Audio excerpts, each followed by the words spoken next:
हाय। इस वीडियो में हम पढ़ेंगे meaning and nature of political ideology. चलिए शुरू करते हैं। ठीक है। तो political ideology is a coherent and consistent set of belief और goal the government should pursue. Government मतलब पॉलिटिकल पार्टी, ओके, या गवर्नमेंट भी बोल सकते हैं बिकॉज जो पॉलिटिकल पार्टी जो रूलिंग में होगी वही गवर्नमेंट में होगी। तो पॉलिटिकल आइडियोलॉजी का क्या मीनिंग होता है? Political ideology is a coherent and consistent, मतलब पॉलिटिकल पार्टी जो होती है जो अपने गोल या उसकी जो बिलीफ होती है, ठीक है, उसकी जो विचारधारा जो होते हैं उसको कंटिन्यू रखता है और कंसिस्टेंट रखता है। Okay, so that is called the political ideology. देखिए, in social study political ideology as is believe is a certain set of ethical ideas, principle, doctrines, myth or symbols of the social movement, institution, class और larger group।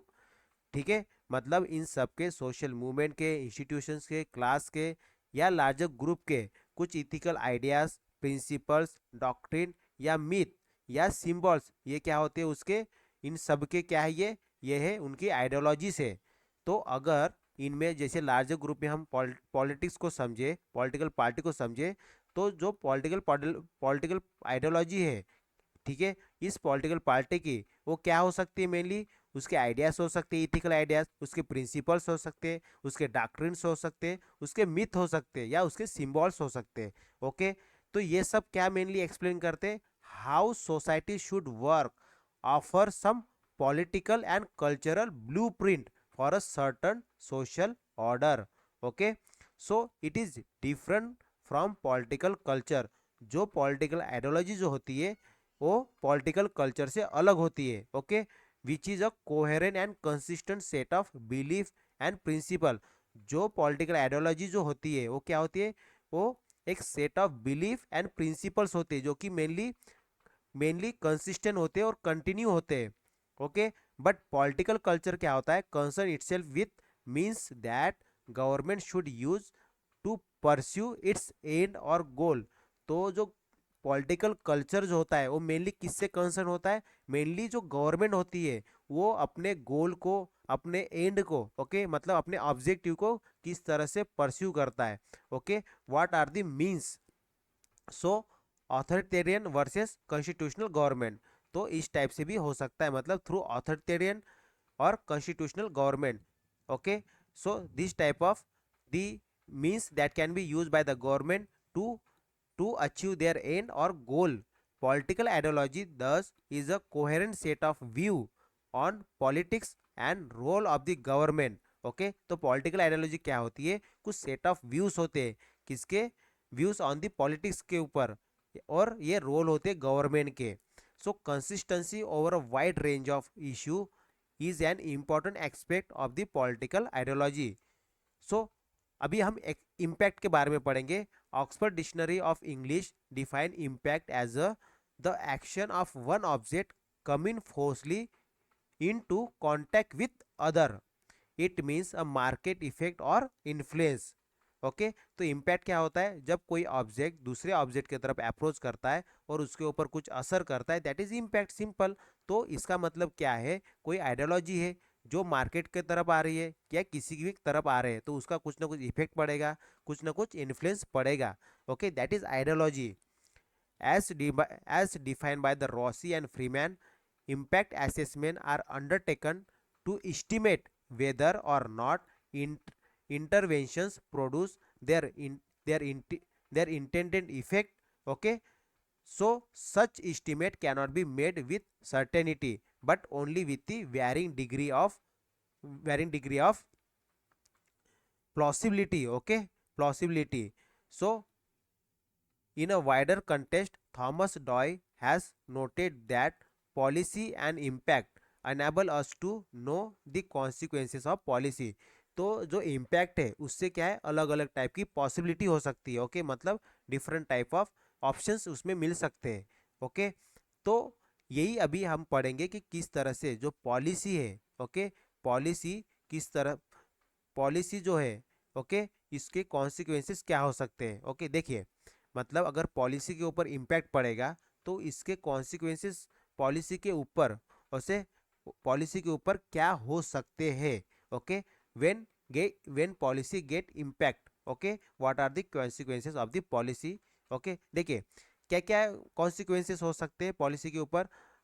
Some specific target situation और group, मतलब some specific target situation और group मतलब हमें क्या पता चल जाएगा, जो स्पेसिफिक टारगेट होगा जिसके लिए ये पॉलिसी बनाई गई है उसकी क्या सिचुएशन है, उस ग्रुप की क्या सिचुएशन है, ये हमें पता चलेगा बाय द इम्पैक्ट। इम्पैक्ट पड़ेगा तो हमें पता चलेगा कि जिसके लिए पॉलिसी बनाई गई है, ठीक है, जिस सिचुएशन को हैंडल करने के लिए, तो उस सिचुएशन के मतलब उसकी क्या सिचुएशन है मेनली। देखिए इसको अगर हम सिंपल लैंग्वेज में बोले कि अगर कोई पॉलिसी बनाई गई है किसी भी प्रॉब्लम को सॉल्यूशन, किसी भी प्रॉब्लम का सॉल्यूशन निकालने के लिए हो सकता है। ओके, तो हम अगर उसके ऊपर वो पॉलिसी मतलब उसका इम्पैक्ट कैसे हम चेक करेंगे कि उस पॉलिसी की सिचुएशन क्या है, अभी एट प्रेजेंट उसकी सिचुएशन क्या है।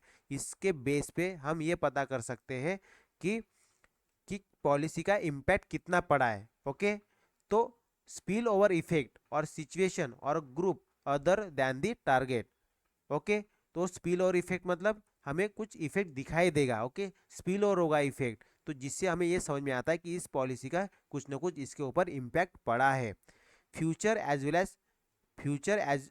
वेल एज इमीडिएट कंडीशंस, तो हमें फ्यूचर और उसके बाद जो इमीडिएट कंडीशन है वो भी दिखाई देगी when the impact is happen. Okay, when policy get impacted, okay, मतलब पॉलिसी के ऊपर कुछ इम्पैक्ट पड़ेगा तो अल्टीमेटली हमें futures as well as immediate condition के बारे में पता चलेगा।